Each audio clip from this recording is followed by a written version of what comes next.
Ahead of their trip to the Vitality Stadium for matchday 31 of the Premier League, Manchester United enters the fixture with a clear objective: secure all 3 points to maintain their momentum and continue their pursuit of the Champions League spots. However, hidden behind that familiar points equation lies a unique challenge that not every team has to confront, and manager Michael Carrick was the first to sound the alarm regarding this risk. It is not a matter of tactics or personnel, but rather a rare paradox in modern football, a fracture in competitive rhythm just as the team is hitting peak form. Since taking charge of the side, Carrick has encountered very few major setbacks. Under his stewardship, Manchester United has secured impressive victories against powerhouse opponents like Manchester City and Arsenal, thereby confirming a distinct progression in both playing style and competitive spirit. Not stopping there, they continue to extend their positive run of form with a favourable result against Aston Villa, rekindling hopes of competing for a top 4 finish. These consecutive victories have provided more than just points. They have fostered a positive psychological state, which is vital during the home stretch of the season. Yet, precisely when everything is operating smoothly, Manchester United faces the risk of stagnation due to a factor outside the realm of professional expertise: an irregular schedule. Following the match against AFC Bournemouth, the Old Trafford club will enter a hiatus lasting a staggering 24 days before facing Leeds United. This is an extremely rare occurrence at the elite level of football, where teams are typically accustomed to a dense fixture congestion, often playing every 2 to 3 days. No longer participating in competitions such as the Champions League or the FA Cup has left Manchester United's schedule unusually empty, unintentionally placing them in an awkward predicament. To many, a long break might be viewed as an opportunity for players to recover physically and reduce stress levels. However, Carrick views it from the opposite perspective. He argues that the loss of match rhythm is the greatest risk. In the environment of elite football, players are programmed to operate within a continuous cycle where ball feel, sharpness, and psychological readiness are all maintained through regular competition. When a run of games is interrupted, all those elements are at risk of deteriorating. Reality has already partially validated Carrick's concerns. In the previous match against Aston Villa, Manchester United started poorly, playing with a lack of cohesion, and only truly improving in the second half, as players gradually adjusted to the pace of the game. This highlights a clear reality. No training session can fully replicate the feel of actual competition. The training ground can help maintain fitness and refine tactics, but only match play allows a player to reach an optimal state, both physically and mentally.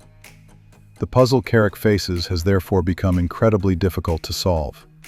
On one hand, he needs to utilize the break to ensure key players do not suffer from burnout, especially as the season enters its most intense phase. On the other hand, he must find a way to keep the team from getting rusty after a long period without a game. This is a trade-off where every choice carries inherent risks. The situation is further complicated by the fact that not all players will have the chance to play during the FIFA international break.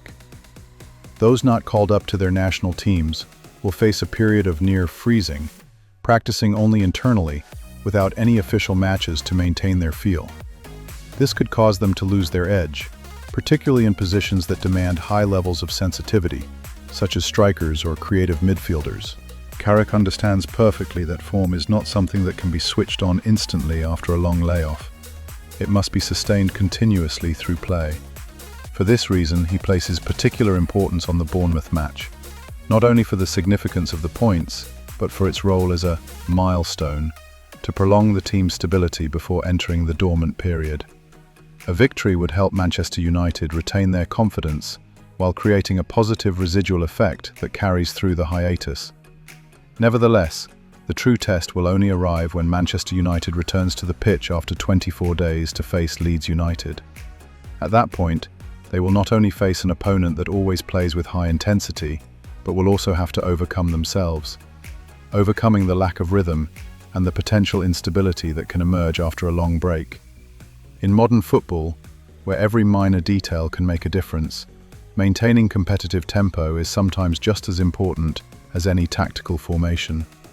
Carrick, with the experience of a former player who campaigned at the highest level, understands that the most dangerous thing is not a strong opponent, but an interruption in the team's own internal machinery. When everything is moving in the right direction, any halt can bring consequences. And in the context of Manchester United's efforts to return to their rightful status, they do not have much room for such errors.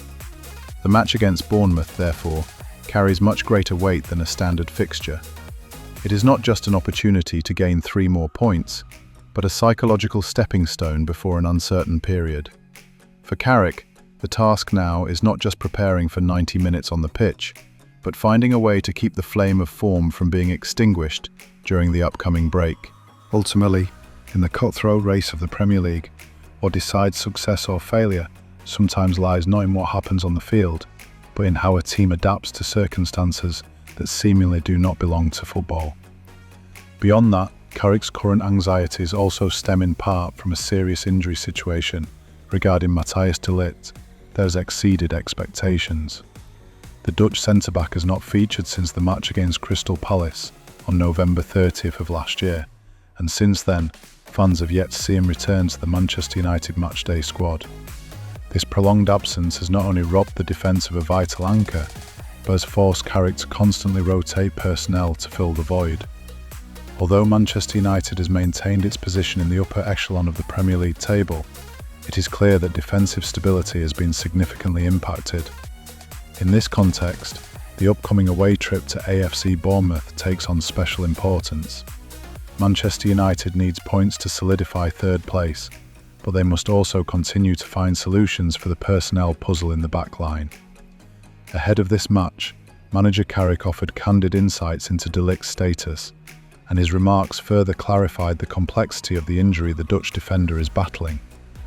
He's clearly trying to recover, but the issue is his back, and that is something that is proving very difficult.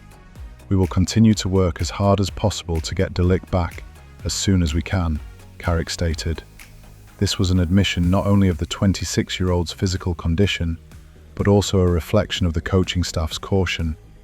Back injuries are widely considered one of the most difficult types of injuries to manage in football, as they affect mobility and carry a constant risk of recurrence. When asked about the possibility that de Ligt might not play again for the remainder of the season, Carrick did not hide his reservations. He shared, "It's hard to say. A back injury is the kind where sometimes you think it's fine, and then suddenly it isn't. We are being patient and taking it step by step. We'll have to wait and see. We will take our time, but we are trying to bring him back as quickly as possible." These words make it clear that the Manchester United coaching staff does not want to gamble with de Ligt's condition, even as the team desperately needs his services. In fact, de Ligt's absence has forced Carrick to make numerous changes to the functioning of the defense.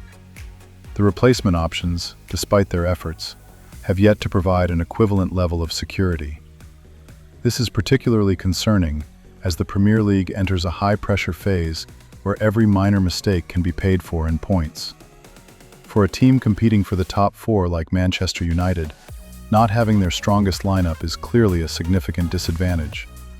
Beyond the club level, de Ligt's injury has also caused experts to worry about his ability to feature in the FIFA World Cup 2026 with the Netherlands national team. This is the biggest tournament on the planet, and for a player in his prime like de Ligt, the risk of missing out is something no one desires. However, given the current situation, all possibilities remain open. When questioned about the potential for surgery, Carrick continued to display caution. He said, "I don't want to discuss that at this moment. We will try everything to help Matthijs recover, no matter what that requires." This statement indicates that Manchester United is very carefully considering every step of the treatment process to ensure they do not exacerbate the player's condition. In the context of an increasingly fierce Premier League, the absence of a world-class centre-back like de Ligt is clearly a major challenge for Carrick and his players. However, this is also the time when the mettle of a big club must be shown. Manchester United must not only find a way to maintain stability in their results, but also prove their ability to adapt to unforeseen events.